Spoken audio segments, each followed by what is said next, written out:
Have you ever seen that before, Mazz? A quarterback change in that moment, in that circumstance? Nope. Not injury related, not blowout related, not in the run of the game where there's time to turn things around. No, the last drive. Have you ever seen the starting quarterback benched for the last drive of the game in a one-score game? Can't say that I have. I don't think I ever have. No, me neither. No, again, wildly unusual. Wildly unusual. And your thoughts? Welcome back to square one. Welcome back to ground zero. That's what this thing is. The whole day brought you back to a place where you don't have a coach. I mean, and I'm hyperbolizing a shade. But all indications were in the pregame reports that Belichick and Kraft will agree to part ways at the end of the year if that's how it ends. Didn't say definitively it would, but I think we all think it's headed there. So the game starts there, and then it ends with Mac Jones being replaced by Bailey Zappi. So on the same day, you effectively have reports or events that tell you could be with a new coach and a new quarterback within a matter of weeks. And all those years, the coach and the quarterback, the coach and the quarterback, the coach and the quarterback. The Pats have a chance because of the coach and the quarterback. Now you have neither. Do you think one's related to the other? When you bench the starting quarterback for the last series of the game, and he's not hurt, and it's a one-score game, like that is dramatic. There's some messaging there. I don't know. No, there is. That's a message. What's more likely to happen with a turnover in that situation? Granted, Mac Jones was terrible in that game. Mac Jones sucks. But Mac Jones had been warmed up. Mac Jones had been playing at that point. He just threw this awful pick. Who's more likely to turn over the ball at that point after that? Mac Jones, who's played in that game, or a guy who's been ice cold who hasn't thrown a pass since week 5? It was a message. That's all that was. I'm with you guys. I was thinking about it. I Google searched all night. I'm like, had that ever happened? That's never happened. That's a message. We're done with you. I'm done with you. Well, I've seen enough. This is just tying into what Mazz just said. It just occurs to me that all the pregame talk was how Kraft's going to fire Bill. And so at the end of the game, Bill says, all right, well, I'm going to take your quarterback with you. Or, you can take your quarterback with you, Robert. Yeah, or fire me, I'm firing your quarterback. Right. Yeah, something along those lines. I mean, that is... I was going to say scapegoating or making Mac Jones a fall guy, but he's been so bad. He deserves it. I mean, he is, if not the reason, he's up there. He's up there among the top 2 or 3 reasons you're losing some of these games, if not the reason. So usually the scapegoat or the fall guy is an innocent bystander. He's not. But just work with me when I say that. It's along those lines. You know what I mean? Sure, yes. The only reason I'm reluctant to say that it's at fully is because I think we were headed there before when we left here on Friday. I think by the end of the week, we all knew Mac Jones was on the seat. And that if it went bad, this could be it. He could get pulled. They were going into the bye. With 2 minutes to go of a one-score game? So that I agree with. But that interception was so bad. Oh, my God. It was so bad. He was afraid to throw the ball. So bad. He was afraid to throw the ball. It's maybe the worst one I've ever seen in so all bad. of my years watching football. It's so bad. I mean, he was terrified. He was afraid to throw the ball. He was afraid. He's got the yips. And everyone's watched it a million times. It's good play design. The dude's open in the end zone. Just put some air on it, dude. Hit him. Like, you've got a touchdown there. It's an easy throw. Yeah. It's an easy throw. He couldn't throw the ball. But there was a Colts player within, 4 yards of him? So, and it's thrown off his back foot. There's nothing on the ball. That was wow. I mean, you know what that was? That was like, again, across sports, he knob-blocked it. That was like Steve Saxer, the second baseman who can't throw to first. It was like that kind of thing. Yep. It was a mental block. He totally just choked on it. He choked on it. He couldn't throw the ball.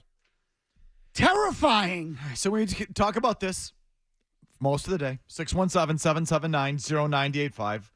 What else stands out? There was news today, which I'll get to in a second. But is there anything else that stands out from yesterday? And again, not just the game. It can be the game, the reporting before and after the game, the reactions before and after the game. What else stands out from yesterday? So I'll throw this out now because, again, it was the play that had my jaw hanging down by the floor. How do you not have someone back to return a punt? How do you give up a Bill Belichick team that plays field position, emphasizes special teams. They have everybody up on the line of scrimmage and they let the other team punt the ball 70 yards. The Colts in that exchange of punts gained 20 yards. 20-ish, give or take. 20 freaking yards. How does that happen with a Bill Belichick team? Because their special teams are now garbage. It wasn't just that play on special teams yesterday that was garbage. They allowed, like a 42-yard return at a critical point in the game. Their rookie kicker that they drafted in the 4th round missed essentially a chip shot. What was it, 36 yards? 35, yeah. I mean, it's been this way for years. Like, no one should be surprised when special teams is trash on this team now.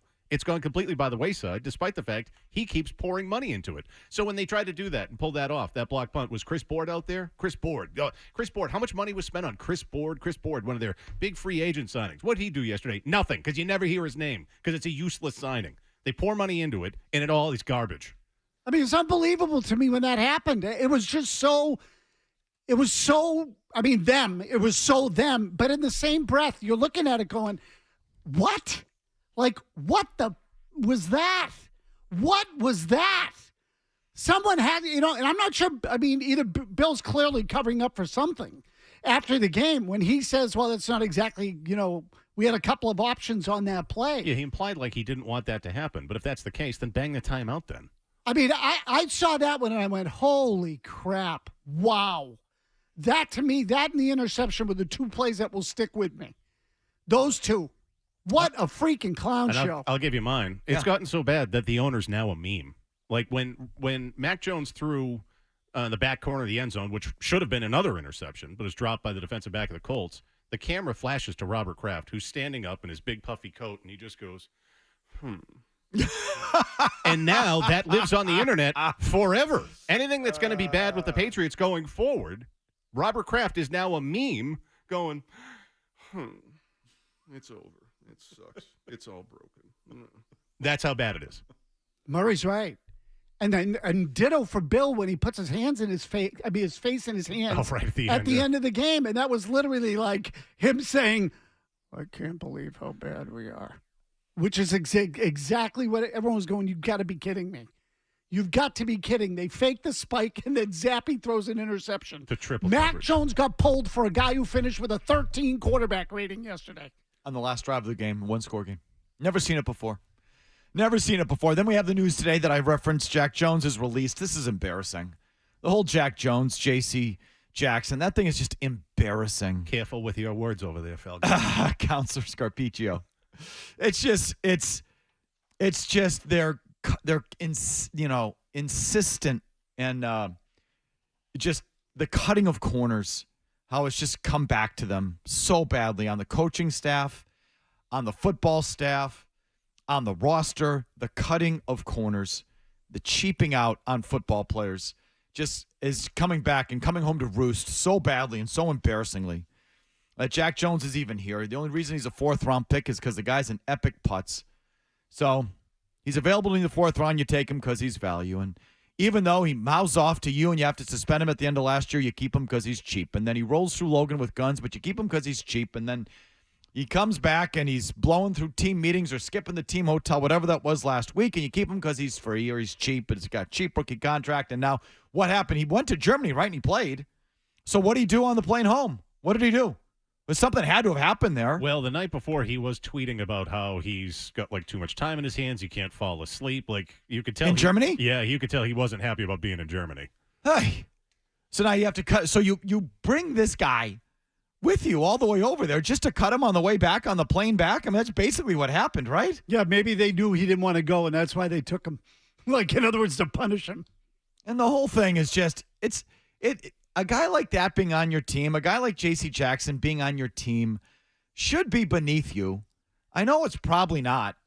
You've had guys like that all the way through, and we've just ignored it because you kept winning. But they should be beneath you and your standards and your quality, and I guess they're just not. I guess if you're a cheaply, poorly run organization, I guess those guys are on your team. But I would hate to think that's what represents you. But I feel like really in the last couple of years, it really feels like that's what's represented you. Joe Judge, Matt Patricia, Jack Jones, J.C. Jackson. guys that are being paid for by other teams or that are just super affordable, and that's why they're here. It just feels more and more. When you lose, that's what comes to represent you. And I think that's what's come to represent you. So it keeps getting worse.